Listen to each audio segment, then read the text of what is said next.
Cartoon fans, today we head back to Saturday mornings in the late 60s and 70s to talk about Scooby Doo. We'll start out with some crazy goofs and then explore the creation of everybody's favorite mystery solvers, the Scooby Gang.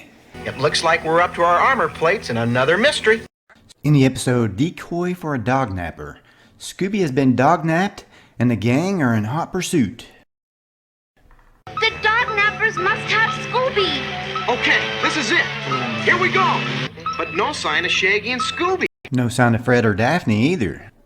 Hey then, can you get us out? Almost immediately. Fred Jones, pull yourself together, man. Don't jump! In the episode Spooky Space Kook, Scooby gets so scared he loses his head for just a second. Either that or the artists were so scared they forgot to draw it in for a frame or two. And they call me Frady Cat. I'm always brave. When I run away from monsters, it's just a strategic withdrawal. In the episode Mystery Mask Mix-Up, during the car chase scene, Scooby-Doo is in two places at once. Somehow Scooby's in the mystery van and he's on top of the crook's car at the same time.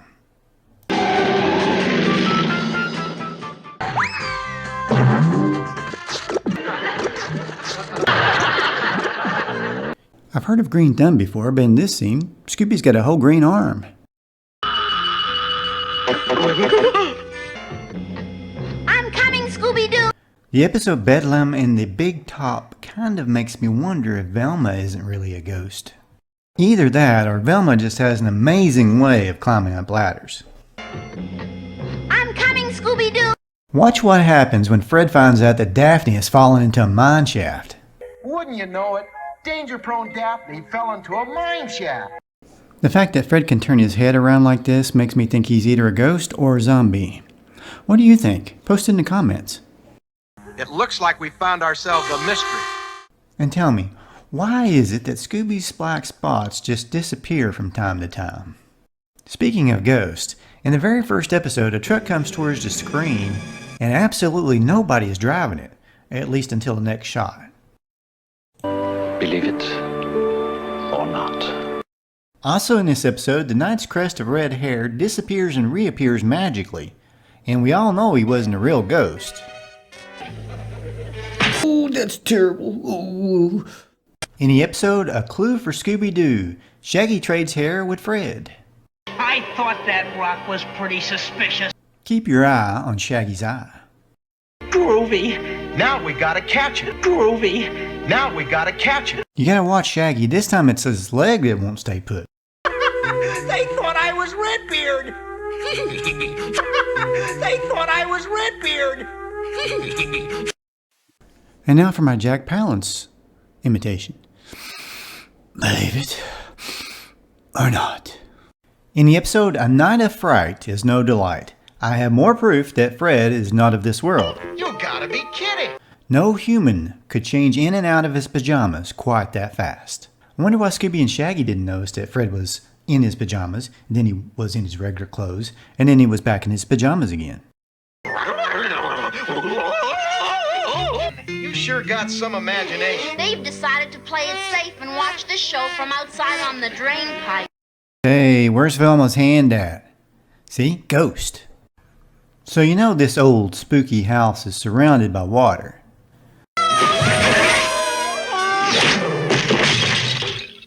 That has apparently frozen over since the gang traveled here by boat earlier. First, I'm gonna hit the old lunch sacks. A little fish food. Apparently the fish was ghost too. A little fish food. The newspapers on Scooby can be completely unreadable at times.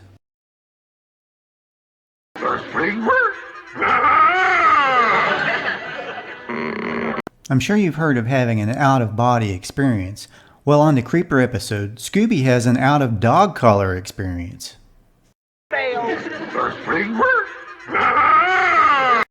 Heaven help me, I don't know what could have caused such a strange anomaly.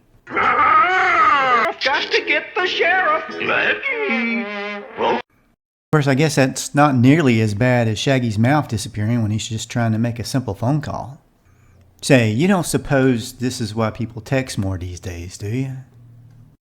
Where's the rest of Shaggy? You know, the new Scooby Doo movies in the early 70s really goofed on Batman and Robin. In case you didn't know, the new Scooby Doo movies were actually a TV series way before Scooby Doo made all those standalone movies. You know, the ones that usually went straight to DVD release?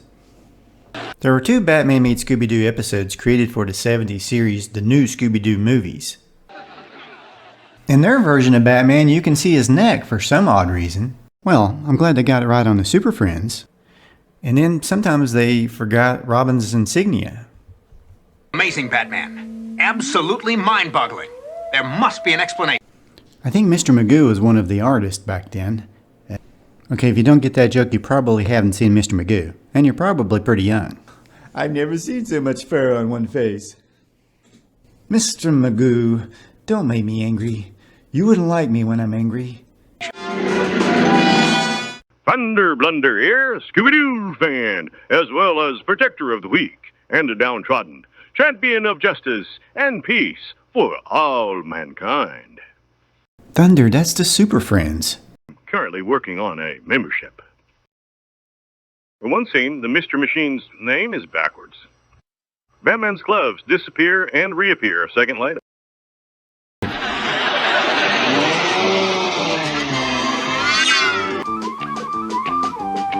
He's not in the next aisle. See anything? At this point, you have to wonder if they are messing with us or if this is some sort of test. I'm just not sure. Those devious devils. It's like, how many things can you spot that are wrong in this one picture?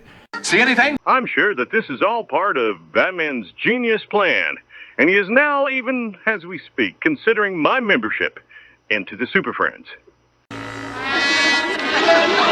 Amazing, Batman. Absolutely mind-boggling.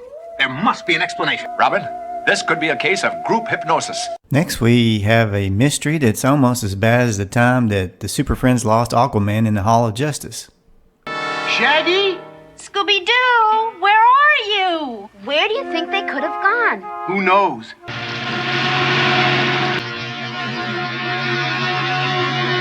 I think I just solved this mystery. There's Shaggy, and Scooby must be in the back. Fred! Daphne! Velma! Wait up! I don't know about you, but my mind is blown. There's something fishy about this. Precisely, Robin. This isn't the only time they've done this. Velma's disappeared.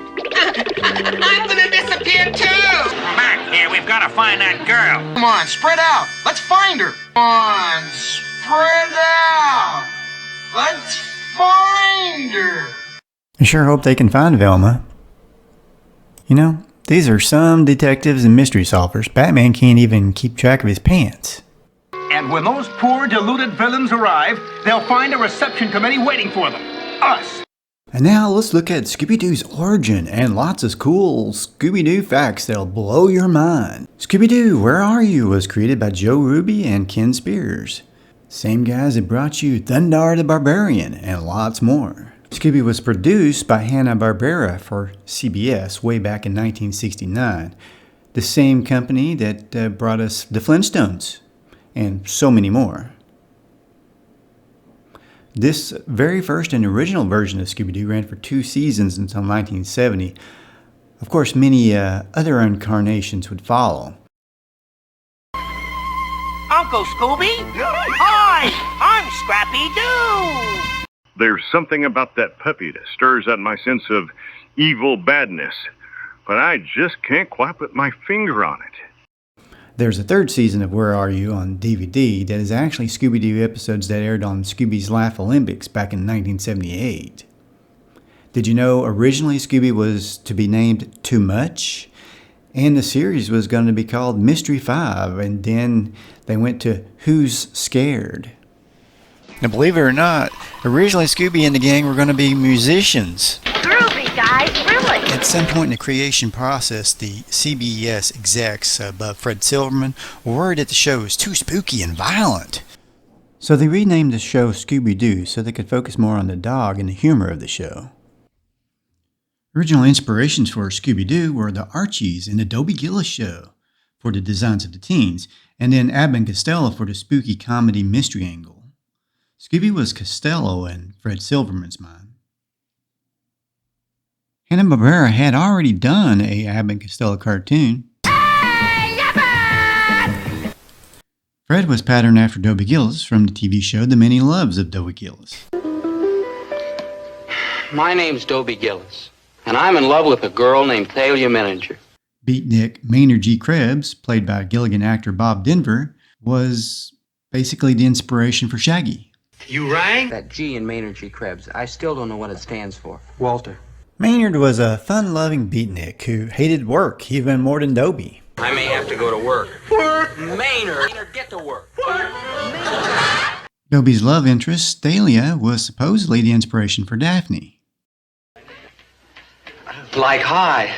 Hi. Well, that's what I've always heard, but I recently saw the Dobie episode Put Your Feet on the Ground in the first season, which featured a girl named Daphne that Dobie loved, of course. Look familiar? Zelda lined up with Velma, only without the glasses. Oh, and Chatsworth used to refer to Dobie as Dobie Doo. You know, sounds a little bit like Scooby Doo. Scooby's designer was Iwa Takamoto, who created Scooby by giving him the exact opposite characteristics of what one would consider to be the perfect version of a Great Dane. Casey Kasem did the voice of Shaggy Rogers, Scooby-Doo's best pal. Now, growing up in the 70s and 80s, I followed Casey from Saturday morning cartoons to his top 40 pop hits countdown on the radio. I even remember watching his quick 30-minute top 10 show. Welcome to America's Top 10. Casey also did the voice of Robin, the Boy Wonder, on the Super Friends. I hope we can come up with something before Scorpio attacks again. The leader of the gang, of course, is Fred Jones, who is voiced by Frank Welker, who also does the voice of Scooby-Doo, since the original voice of Scooby-Doo, Don Messick, passed away years ago. Jeepers! Daphne Blake was voiced by Stephanie Christopherson for the first season, and then Heather North afterwards. I can't see without my glasses. There, that's better. The brainy girl Velma Dinkley, who was always losing her glasses, was Nicole Jaffe. The original Scooby-Doo voice, Don Messick, also voiced Astro from the Jetsons, Muttley, Ranger Smith from Yogi Bear, Papa Smurf, Dr. Benton Quest from Johnny Quest, and lots more. Sadly, he passed away in 1997 at the age of 71. Scooby-Dooby-Doo. Well, we've got more fun Saturday morning goofs and fun facts on the Frady Cat Cartoons channel. And please check out my original Frady Cat stories and parodies. I put a lot of work into making new cartoons that you just wouldn't believe. And getting traction on YouTube can be rather difficult at times. So if you like cartoons, which I assume you do, please check out those and my latest story about family road trips in the 1970s. See, my long-term goal for Frady Cat Cartoons is to be the central location for my original characters, and I've been wanting to have my own famous cartoon characters since probably around the time disco was popular. So it's been a while. I just want to thank everybody that watched, subscribed, commented, liked, and all those things that I probably don't even know about that you can do to help support this channel. I really do appreciate it. Thanks, and y'all have a great day.